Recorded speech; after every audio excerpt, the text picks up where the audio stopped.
Namaste, I am Mini and welcome to my channel Food Atomic. Today we are preparing vegan soy chunk curry. So let's get started.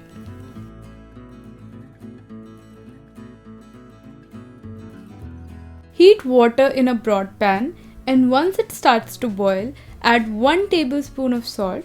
I am using pink Himalayan salt but you can use the usual white salt.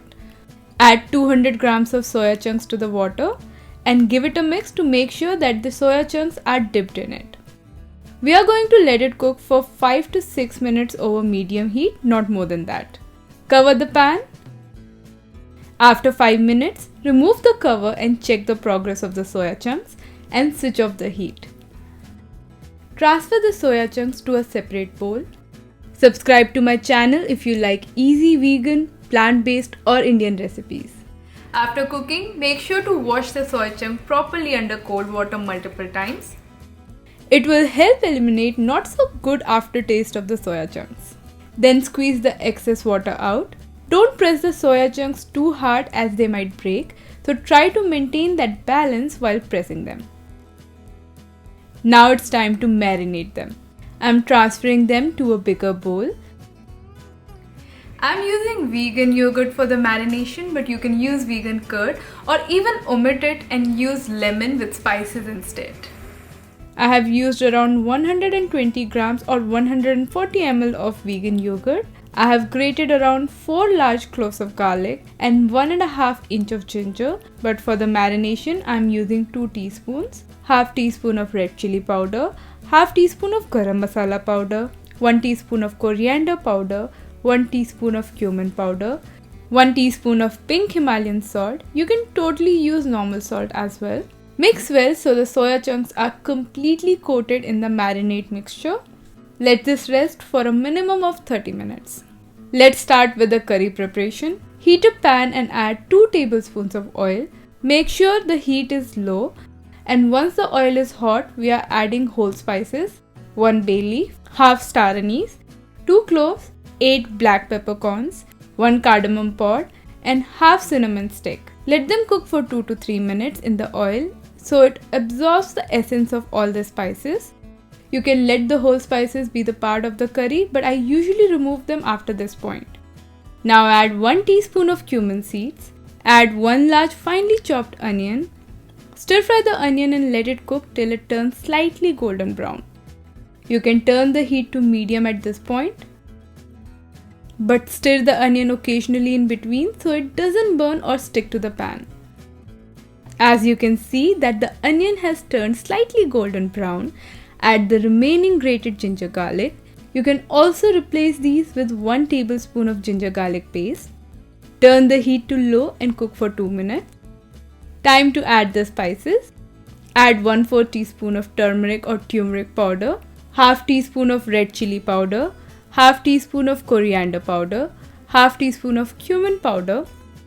Mix and cook over low heat for 2 to 3 minutes. Then add the marinated soya chunks. Coat it well with the spices. Stir fry it for 3 to 4 minutes over medium heat. Now add 350 ml of tomato puree or 2 large blended tomatoes. I have swirled some water in the tomato puree bowl and along with that added another 250 ml of water, making sure that the soya chunks are at least partially submerged in the curry. You can always control the quantity of water as per the thickness you need in the curry. And I almost forgot to add the salt. I'm adding 2 teaspoons of salt. Remember there is salt in the soya chunk as well. Give it a mix and let it cook over low heat for 15 minutes. After 15 minutes, check the curry. Give it a good stir and always check the bottom of the pan with the spatula to ensure that the curry is not sticking to it. Now I'm adding 5 tablespoons of cashew paste. You can use coconut cream instead if you have any sort of nut allergy or don't like the taste of cashew. I had pre-soaked the cashews for 4 hours and then blended them with some water. You can blend them with some plant-based milk as well.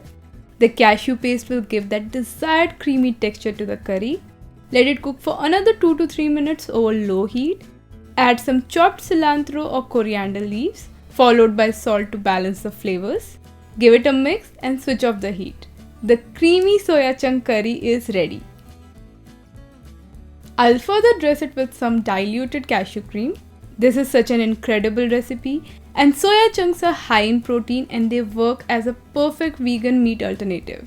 This curry goes perfectly with steamed rice, chapathi, naan, pita bread, or even fried rice. This is also a perfect recipe as it doesn't need much prior preparation and can be done in no time. I'm serving this with some plain chapati and salad, and look at that texture. Isn't it just perfect?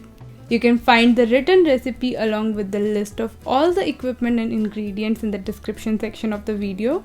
You can also check out my website foodatomic.com for all other easy vegan written recipes. So do try preparing this mouth-watering recipe at home and share your feedback in the comment section or tag Food Atomic on Instagram. So that's all for today, guys. I'll be back soon with another interesting vegan mouth-watering recipe. Until then, bye.